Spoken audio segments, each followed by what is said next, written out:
Bismillahirrahmanirrahim. Elhamdülillahi Rabbil alemin. Vessalatu vesselamu ala hayri halqihi Muhammedin ve ala alihi ve sahbihi ecmain.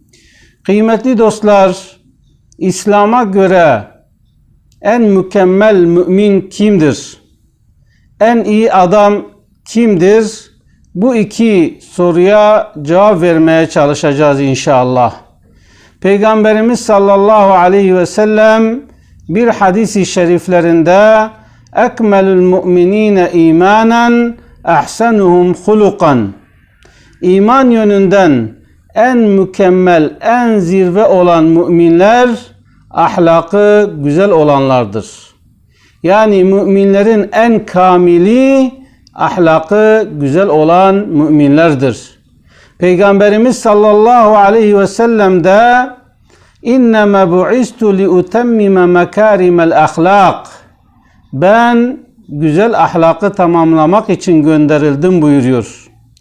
Peygamber Efendimizin görevlerinden bir tanesi de insanların ahlakını güzelleştirmek ve güzel ahlakı tamamlamaktır. Yüce Allah da Peygamber Efendimiz'den bahsederken inneke le'ala hulukun azim, ey Habibim sen büyük bir ahlak üzeresin, yani sen çok güzel bir ahlaka sahipsin diye Peygamber Efendimiz'i övüyor. Demek ki kamil mümin olmak için, en ekmel olmak için, en zirve mümin olmak için ahlakımızı güzelleştirmeliyiz. Ahlakımızı güzel bir hale getirmeliyiz. Kendimizi bunun için ne yapmalıyız? Eğitmeliyiz kıymetli Müslümanlar. Peki en iyi adam kimdir? Khiyarukum khiyarukum li nisaihim. Sizin en iyileriniz eşlerine karşı iyi davranandır. Onların hakkını gözetendir. Ailesine, çocuklarına bakan kişilerdir. Yoksa dışarıda göstermiş olduğu bazı hareketlerle insanların iyi adam dediği kişiler değil.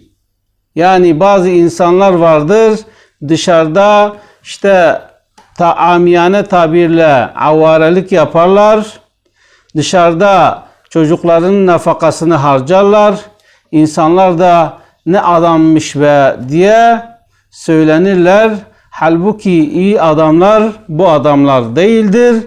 Belki eşine, ailesine, çocuklarına iyi davranan ve onların hakkını gözetenlerdir.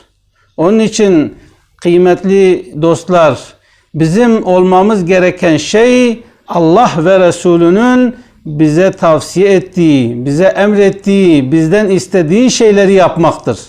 Eğer iyi bir mümin olmak istiyorsak Allah ve Resulünün tavsiyelerine, emirlerine itaat edeceğiz ve böylece güzel bir Müslüman olacağız ve böylece inşallah cennete gireceğiz. Sizleri Allah'ın selamıyla selamlıyorum. Esselamu aleyküm ve rahmetullahi ve berekatuhu.